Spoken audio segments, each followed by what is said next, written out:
नमस्ते guys. आज आपण आलो आहोत काळदुर्ग फोर्टला. Situated in the midst of Palghar. Today is 4th of December.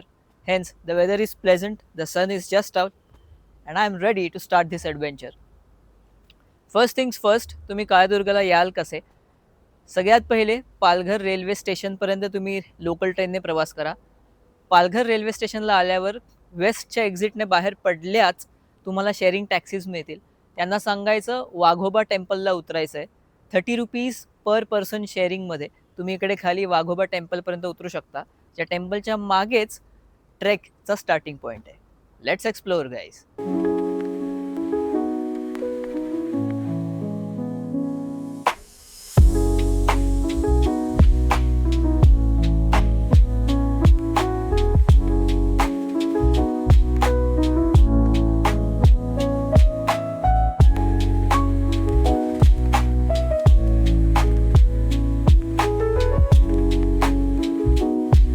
First impressions are that of freedom. Because हल्ली अख्खी मुंबईच एक कन्स्ट्रक्शन साईट बनल्यामुळे इतकं हवेत प्रदूषण झालं आहे की इथे जंगलात आल्यावर कळतं की प्युअर हवा काय असते. That in a way gives you a sense of freedom, a sense of being at home, your natural home. आणि ट्रेकचा सुरुवातीचा पॅच एक डेन्स फॉरेस्टमधून गेल्यामुळे अजूनच ते जाणवतं. Let's continue.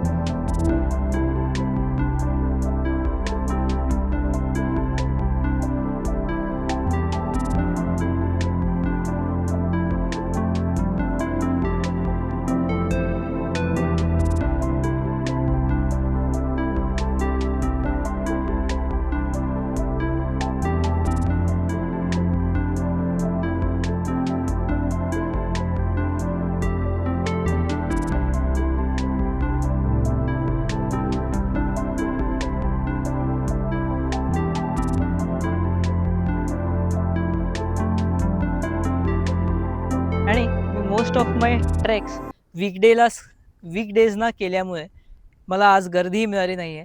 एकदम निवांत वातावरण आहे. आणि आत्ता जस्ट एक अर्धा तास चढल्यानंतर असं एक पठार लागतं आणि इथे जे वारं वाहतं आहे, it can just be experienced.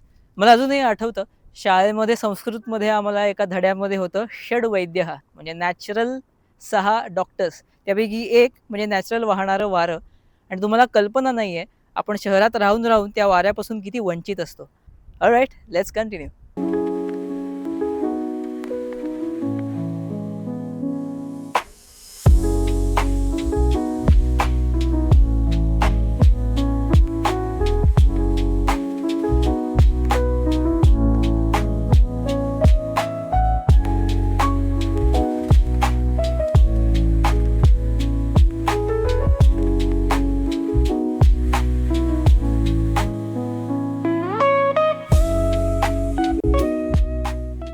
So guys, आपण काळदुर्ग चढलेलो आहोत. Now let me show you around this fort. चढताच आपल्याला डाव्या बाजूला बाले किल्ला दिसतो.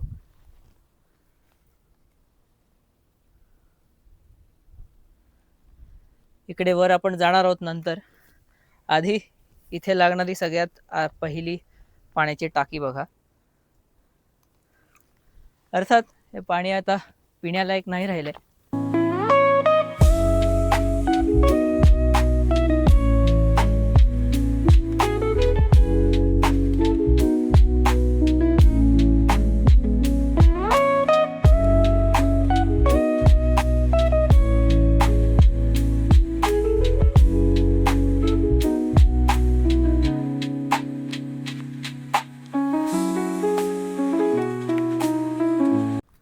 सो बेसिकली हा सगळ्यात पहिला प्लॅटो आहे. माझ्या मागे जो दिसतोय that is the second plateau. आणि तोच तो रेक्टँगल जो आपल्याला खालपासून काळदुर्ग म्हणून दिसतो. Let's go to the second part of this fort.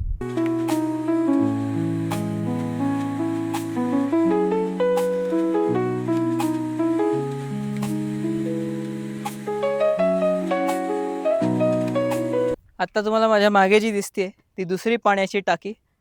आणि हा स्पॉट आहे, हा गडाचा सगळ्यात टॉपचा स्पॉट आहे. एकदा मी तुम्हाला इकडचं विहंगम दृश्य दाखवतो.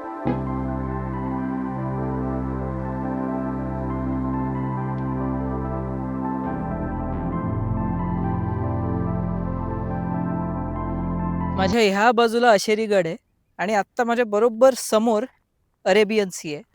आता व्हिजिबिलिटीमुळे आपल्याला दिसत नाही आहे. In fact even to the naked eye मला फक्त समुद्राची पुसटशी शोर लाईन दिसते. पण माझ्या मागे अथांग अरेबियन सी आहे.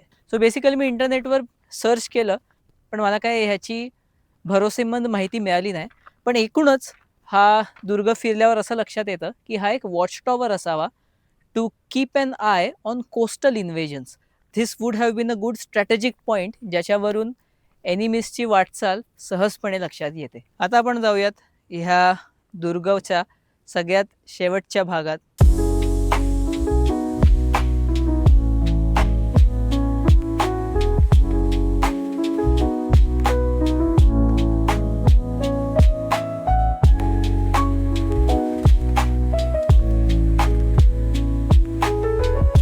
सो हीच ती शेवटची पाण्याची टाकी जी या दुर्गावरती बघण्यासारखी आहे.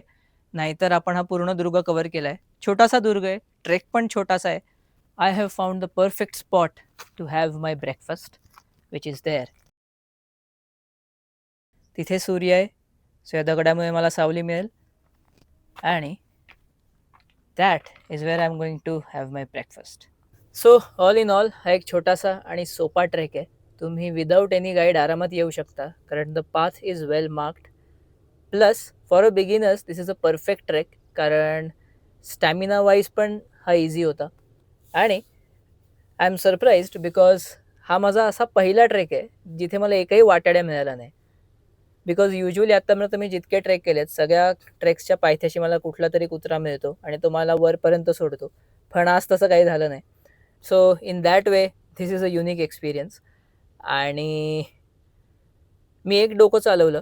मी जेव्हा पालघर स्टेशनला उतरलो बाहेरच एक नाश्त्याचा स्टॉल होता जिथून मी काही नाश्ता खरेदी केला सो दॅट मी इथे चढून आरामात खाऊ शकेन. मी घेतलेत पोहे, उपमा आणि बिकॉज मला गोड आवडतं शिरा. Food with a view. So that was all for this trek guys. See you in the next vlog.